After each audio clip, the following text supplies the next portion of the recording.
Le Grand Matin Sud Radio, la vérité en face, Jean-François Achilly. Un nouveau gouvernement, le Cornu 2, mais pour combien de temps 0826 300 300, vous connaissez le principe, vous nous appelez avec nos deux invités, nous débattons. Peut-il tenir ce gouvernement, oui ou non? Va-t-il, le Premier ministre, suspendre la réforme des retraites, condition même de sa propre survie? Ce gouvernement peut-il échapper à la censure de LFI et du RN? Il y aura deux motions de censure distinctes. Et que nous enseigne ce nouveau casting avec des républicains qui implosent sous nos yeux? Deux invités ce matin. Gilles Platré, bonjour. Bonjour. Maire d'hiver droite de Chalon-sur-Saône, c'est en Saône-et-Loire. Bien joué, pas mal, au cœur de la riante Bourgogne. Ancien membre des Républicains, j'insiste sur le ancien, ouais, vous sûr. les avez quittés. Avec nous également, soyez le bienvenu, Adrien Clouet, bonjour. Bonjour. Député La France Insoumise de Haute-Garonne. Votre soirée a été courte, je crois. Enfin, votre nuit a été courte. Oui, un petit peu, mais c'est un plaisir de se revoir. Allez, merci à tous les deux. Je commence par vous, Gilles Platré. Alors, on va pas faire de la politique fiction, mais la survie de ce Le Cornu 2 ne tient qu'à un fil. Oui, elle tient surtout à l'entêtement du président de la République à ne pas lâcher les manettes. Ce qui est intéressant dans ce gouvernement, c'est qu'on a l'arrivée, et je l'avais dit à votre micro, d'ailleurs en le souhaitant, de quelques ministres techniciens non partisans. Voilà, il y a quelques profils intéressants qui ont eu dans les domaines qui sont les leurs, dans les PME, dans l'industrie, des résultats. Donc ça, c'est plutôt bien. Le seul, et j'allais dire aussi, Monsieur Nunes à l'intérieur, c'est pas forcément une mauvaise nouvelle. Il fait un peu l'unanimité.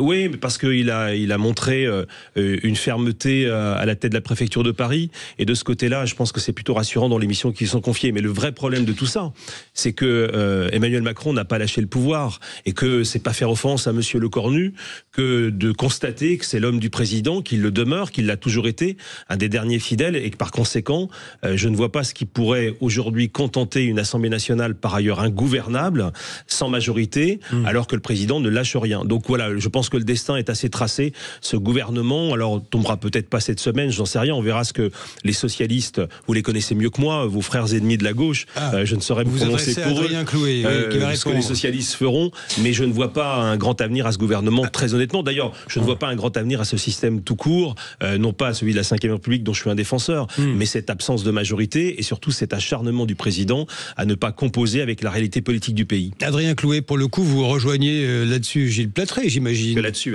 Mais c'est une bonne chose. On a un point d'accord important. Vous dites à l'instant que la situation de crise politique est causée par l'entêtement du président de la République qui veut effectivement monopoliser tous les pouvoirs et qui constitue lui-même des gouvernements qui sont composés de ses propres photocopies personnelles et politiques.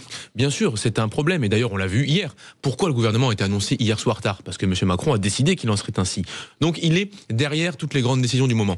Après, la conclusion qu'on en tire, qu'elle est, n'est pas la même. Vous voulez dire, Adrien Clouet, que c'est vrai que sur l'Élysée avait fait savoir que Sébastien Lecornu avait carte blanche, mais ça s'est fait nuitamment à l'Élysée avant le départ parce que le président, il est en Égypte. Exactement, on entend parler de carte blanche, mais lorsqu'on regarde la marge qui est laissée, c'est à peine un timbre-poste que cette carte blanche. Donc, le sujet, c'est quelle est la conséquence qu'on en tire. Moi, la mienne, c'est que si le président de la République est le problème et le verrou de la situation, c'est donc son départ qui est la seule manière de décoincer cette situation. Et c'est là qu'on va ne pas se retrouver sur le fond politique. Bien sûr. Non, mais je pense que il doit partir ou pas, je me suis déjà prononcé sur ce sujet-là. Oui. Je pense que ça serait véritablement une faute de sa part. Je n'ai jamais voté pour M. Macron, une seule fois de ma vie, jamais. Donc, vous l'avez peut-être fait dans le cadre de ce que vous appelez le barrage républicain.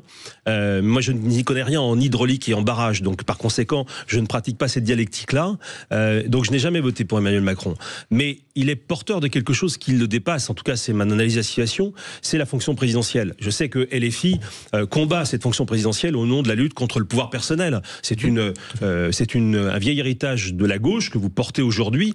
Je pense pour moi qu'au contraire, les institutions ont besoin d'être consolidées. Alors oui, Emmanuel Macron n'écoute pas la représentation nationale. il a peut-être du mal à la lire, mais en tout cas, il aurait au moins intérêt à essayer de ne pas photocopier, je reprends votre expression, lui-même à la tête de Matignon, parce que c'est ce qui hérisse le poil de tout le monde.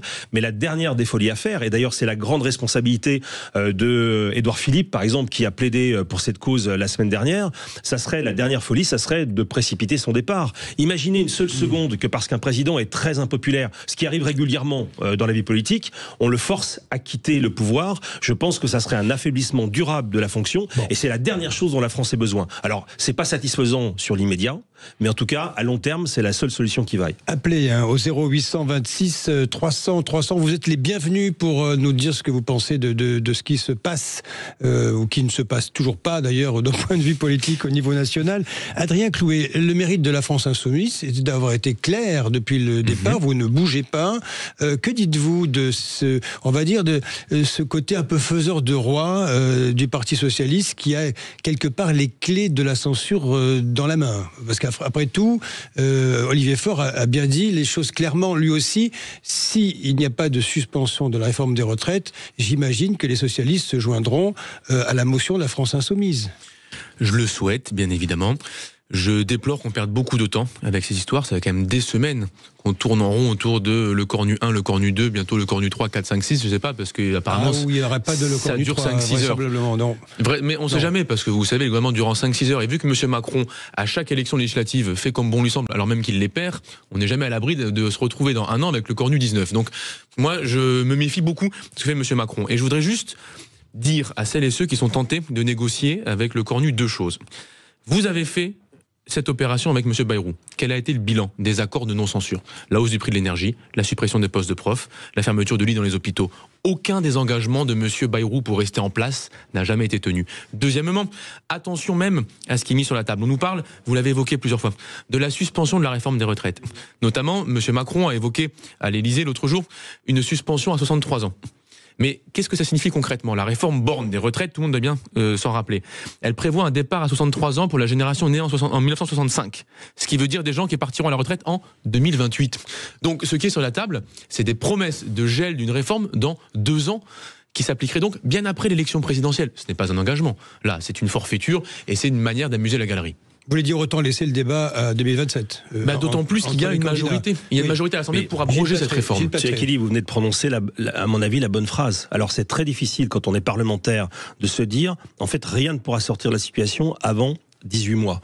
Mais la clé de nos institutions, c'est l'élection présidentielle. Donc je sais que 18 mois, ça paraît une éternité, et que... on y est presque. Hein. Mais oui, alors ça va aller très vite. D'un autre côté, il faut peut-être aussi qu'on voit quelques profils intéressants pour la France. Pour le moment, moi je suis un peu dans le brouillard, très honnêtement.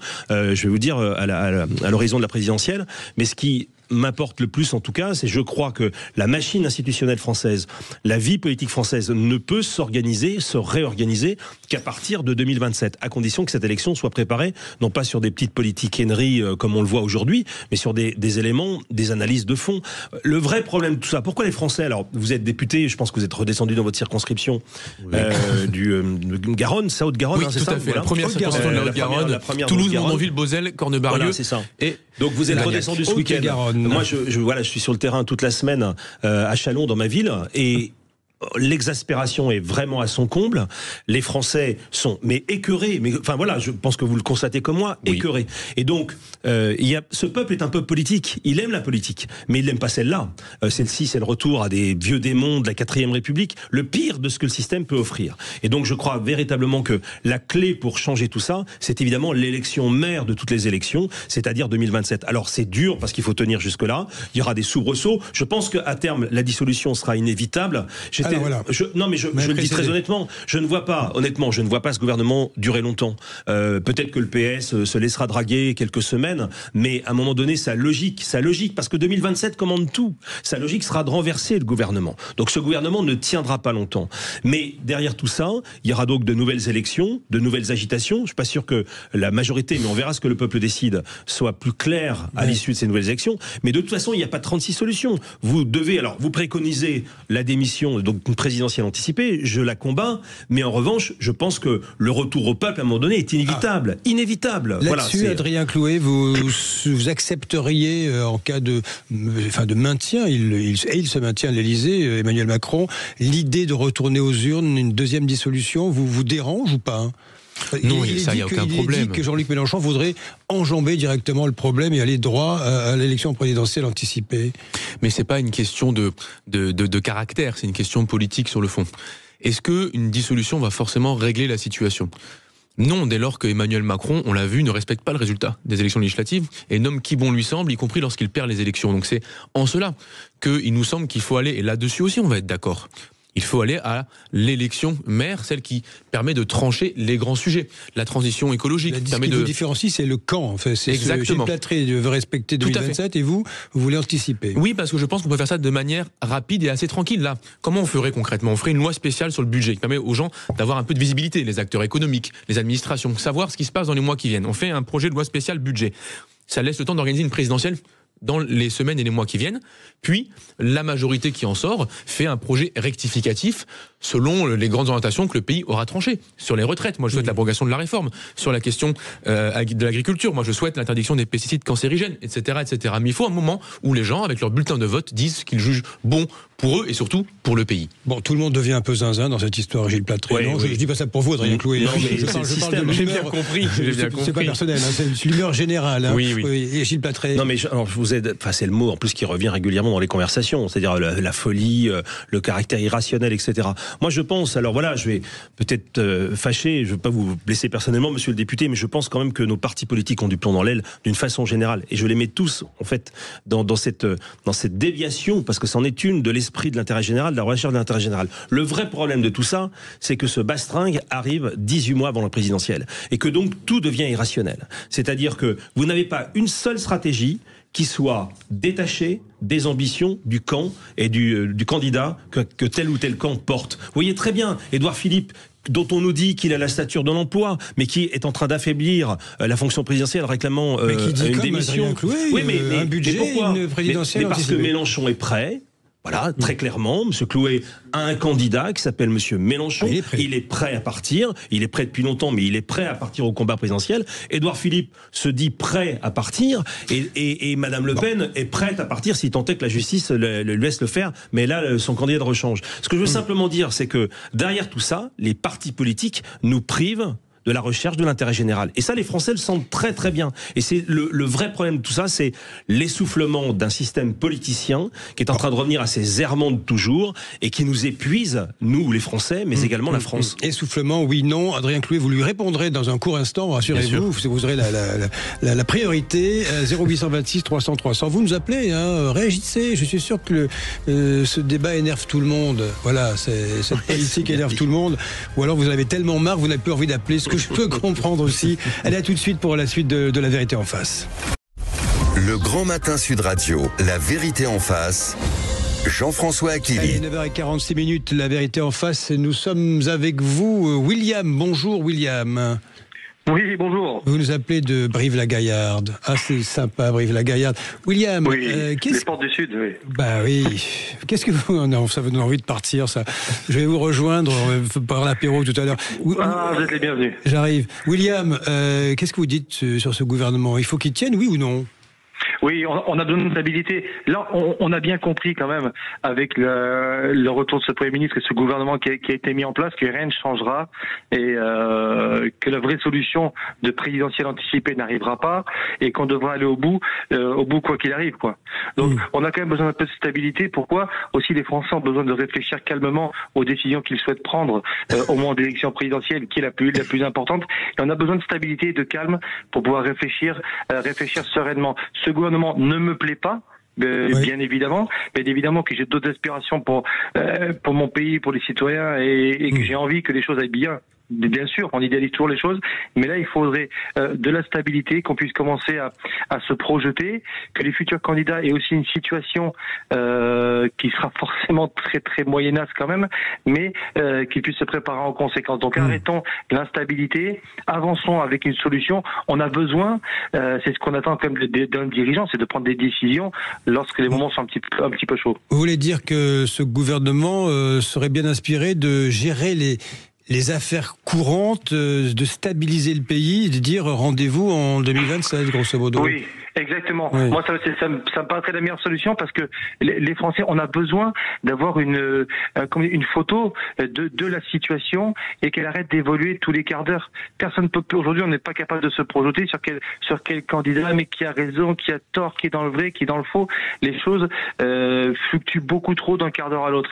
Moi, j'ai besoin de stabilité pour essayer de comprendre les choses, de voir où on en est, où est-ce qu'on peut aller et avec qui. Oui, et avec qui le problème, c'est qu'ils sont 34. Ça ressemble plutôt à un gouvernement qui veut gouverner, quoi, plus qu'à un gouvernement qui veut gérer tranquillement. C'est ce qui m'inquiète. Il y a ce qui serait idéal et ce qui est inquiétant. C'est pour ça qu'il ne me plaît pas forcément, parce qu'on sait très bien que ça va rechanger encore 3-4 fois et que les mêmes questions vont retomber. En fait, on a les mêmes questions tous les 3 mois, tous les 6 mois, toutes les 24 heures. Et ce qui est relativement troublant, puisqu'on devrait être encadré par des personnes de haut niveau, c'est que la situation n'évolue pas. Ce sont toujours les mêmes questions qui reviennent sur le tapis avec aucune solution avancée. Message reçu avec vous, William. Dernier petit commentaire très court, parce que je vais donner la parole à Gilles Platré et Adrien Clouet en rebondissant sur ce que vous venez de dire. Tiens, à l'instant, Emmanuel Macron, qui est arrivé en Égypte, qui appelle à œuvrer à la stabilité. Il dénonce ceux qui ont nourri la division et il fustige les forces politiques qui ont joué la déstabilisation de Sébastien Lecornu. William, le président, il a l'impression que ça vient pas de lui. C'est facile. C'est ce qu'ils disent. Moi, j'ai fait les marchés pendant longtemps. Les poissonniers vous disent quand un poisson pue, ça démarre de la tête, ça part de la tête. C'est ça. Donc, l'instabilité, elle vient de par votre gestion. On dit qu'un manager, au bout de 6 mois, il a l'équipe qu'il mérite. On dit qu'un entraîneur sportif, il a l'équipe qu'il mérite au bout de 6 mois. Là, ça fait plusieurs années. Donc, au final, on a au bout d'un moment l'équipe qu'on mérite. On a l'équipe qu'on mérite. Merci, William, depuis Brive-la-Gaillarde. Adrien, merci, William. Merci beaucoup pour cette réaction ce matin. Adrien Clouet, réaction à ce que dit Emmanuel Macron. Est-ce que vous êtes une force politique, vous, LFI, qui joue la déstabilisation de Sébastien Lecornu? Non, mais à part M. Macron, je pense que personne ne joue ici. Et je partage ce que disait William. L'auditeur à l'instant. Il y a une lassitude qui est effective. Pour donner un exemple très concret, moi, ça fait des semaines maintenant qu'il n'y a pas d'interlocuteur ministériel quand il y a un problème au CHU de Toulouse ou pour des classes qui ferment dans les écoles. Donc vous voyez, on est quand même un peu coincé, même pour les problématiques très quotidiennes sur lesquelles on peut pas faire pression sur des ministres puisqu'ils sont pas là et qu'ils restent pendant 3 heures. Donc on a un problème grave. Mais là où M. Macron se joue du monde, c'est qu'il oublie le fond de l'affaire. La vérité, c'est qu'il y a un budget qui arrive là. Et un budget, c'est l'expression politique de choix, c'est-à-dire c'est dans un budget qu'on dit à quel âge les gens partent à la retraite, est-ce que les petits salaires vont augmenter ou est-ce qu'ils vont être gelés, etc., etc. Et le budget qui arrive aujourd'hui à l'Assemblée nationale est un budget qui est cruel et injuste. Rappelons-nous, c'est le même budget que M. Bayrou, c'est-à-dire le gel de l'allocation adulte handicapé ou de la prime d'activité, les franchises médicales sur les malades, la suppression, le non-remplacement d'un tiers de fonctionnaires, comme s'il y avait trop de pompiers, de policiers, de soignants. Mais c'est ça le sujet du moment. Pour ça, pas forcément, parce que moi je ne sais même pas si on va pouvoir examiner ce budget au bout. Vous voyez, il y a les engagements qui sont pris, ils n'existent pas. On va avoir peut-être des ordonnances, on va avoir peut-être plein de méthodes consistant à menotter le Parlement encore une fois pour qu'on ne puisse pas s'exprimer. Et c'est pour ça que je n'ai pas confiance dans M. Lecornu et toute sa bande et que je souhaite effectivement qu'il s'en aille. Et je suis d'accord là aussi avec M. William. Le poisson pourri par la tête. Et donc, non, parce qu'attendez, c'est pas moi qui nomme les premiers ministres qui tiennent 3 mois. La déstabilisation en chef, c'est M. Macron et c'est pour ça qu'il doit partir. Gilles Platré, votre ancienne famille, les Républicains, apparemment, est-ce qu'elle est visée, d'après vous, par ce que dit le président de la République? Parce que ça démarre avec un coup de colère de Bruno Retailleau il y a une semaine. Enfin, moi, j'ai quitté les Républicains. C'est votre ancienne famille. Oui, bien sûr, mais je peux en parler tranquillement. Porte-parole, même à une époque. J'ai été porte-parole, vice-président, donc je connais bien le système de l'intérieur. Je les connais à peu près tous. C'est pour ça aussi que je suis parti en juillet de l'année dernière. Je continue de penser que dès le départ, c'était une erreur de participer à un gouvernement qui soit finalement un gouvernement non représentatif. Je l'ai dit, je l'ai même écrit dans le Figaro dans une tribune. je pense que l'erreur initiale est là. Alors c'est vrai, quand aujourd'hui on entend M. Retailleau qui a décidé subitement de ne plus participer et donc d'exclure ceux qui décident d'y aller, on se dit mais que ne l'a-t-il fait il y a 18 mois ? Très honnêtement, j'ai le plus grand respect pour l'homme. La question n'est pas là. Et c'est un homme de conviction, ce qui est pas toujours... On les aime ou on les aime pas, ces convictions. Mais il en a et il y est fidèle. Donc ça, c'est le bon côté du bonhomme. Mais le mauvais côté, c'est le jeu politicien. Parce que finalement, quelle lisibilité aujourd'hui ? Pourquoi est-ce que subitement, parce qu'il a fait un tweet à 21h32 dimanche de la semaine dernière, plus personne ne devrait suivre l'exemple que lui-même a appliqué de juillet jusqu'à il y a une semaine. Vu une juillet 2024. Oui. Non, mais il y a une contradiction flagrante. Alors, elle s'explique pourquoi ? Par la présidentielle de 2027. Puisqu'évidemment, Bruno Retailleau essaye de se détacher du peloton en prévision de la présidentielle. Implosion des LR à vos yeux. Mais vous savez, LR, c'était ma famille politique. J'ai encore beaucoup d'amis à l'intérieur. Mais LR n'a fait que trahir petit à petit son ADN gaulliste. Voilà. Ça a commencé bien avant LR. En gros, l'UMP a signé l'acte de mort du gaullisme dans ce pays quand on a voulu faire une alliance avec les centristes.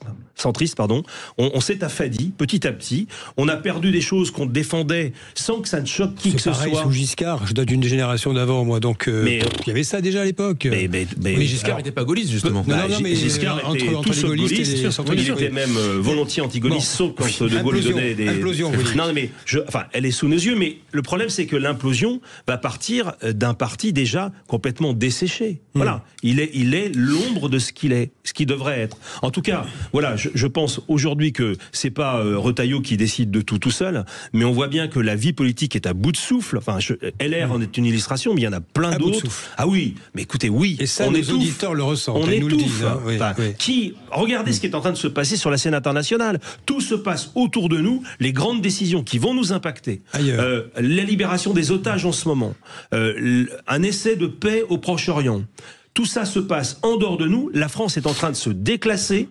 Les grands sujets nous échappent. Et nous sommes en train de nous concentrer. Et on répond bien volontiers à votre invitation l'un et l'autre. On est en train de se concentrer sur des chicayas parlementaires qui finalement n'intéressent quand même pas grand monde, alors que l'essentiel est ailleurs. Adrien Clouet, quand même, pour conclure, à votre tour, là, techniquement, il y a un dépôt de motion de censure aujourd'hui. Oui, on a été les premiers, le groupe LFI a déposé la première motion de censure ce matin.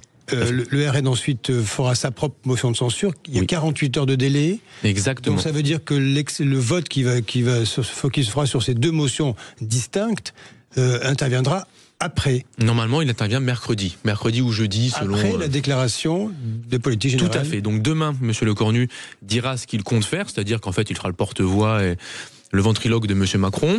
Donc on peut largement anticiper ce qui va être dit, c'est-à-dire rien, ou quand ce ne sera pas du vent, ce sera détestable. Et on verra du coup au vote, mercredi ou jeudi, qui est dans la majorité, qui est dans l'opposition. Ça va se jouer à peu de choses. On parle de 25 voix à peu près pour faire la différence. À l'heure actuelle, effectivement, parmi les groupes qui ont annoncé voter la censure, il y a 25 voix encore manquantes et plusieurs groupes qui n'ont pas dit ce qu'ils feraient d'ici là. En tous les cas, merci à tous les deux. Merci messieurs. Merci. Adrien Clouet et Gilles Platré. Vous êtes on va dire de bords opposés, mais d'avoir pu débattre. Ça existe. Mais bien sûr. Oui, on a peut-être ramené un petit parcelle de paix au milieu de ce cafarnaum. Mais par ailleurs, ça se fait quand même régulièrement à l'Assemblée nationale. Parfois, on peut déplorer que les médias focalisent sur les moments de polémique ou de controverse, alors que le quotidien consiste à débattre tranquillement. En ce jour de libération des otages, ça fait du bien. Merci à tous les deux, Adrien Clouet et Gilles Platré, et bonjour à vous, Valérie Expert. Bonjour Jean-François. C'est le jour sans fin. C'est le jour sans fin. Pardon ? Vous revenez et puis c'est toujours pareil. Eh ben c'est toujours pareil. Il y a eu quelques petits événements quand même en une semaine. Et évidemment, deux actualités aujourd'hui. Vous l'avez évoqué, la nomination d'un nouveau gouvernement Lecornu, nouveau, pas nouveau. Et puis la libération des otages, évidemment. Nous allons revenir en particulier avec Michael Darmon qui travaille à I24 sur cette libération. J'ai envie de dire que le mot du jour, c'est fragile. Fragile ce gouvernement et fragile également cette paix au Proche-Orient, même si évidemment il faut se réjouir de cette libération. Ce seront nos débats, donc on vous attend 0826 300 300 sur ces deux sujets. Évidemment, on est avec vous sur Sud Radio entre 10h et midi. Bonne émission Valérie. Merci.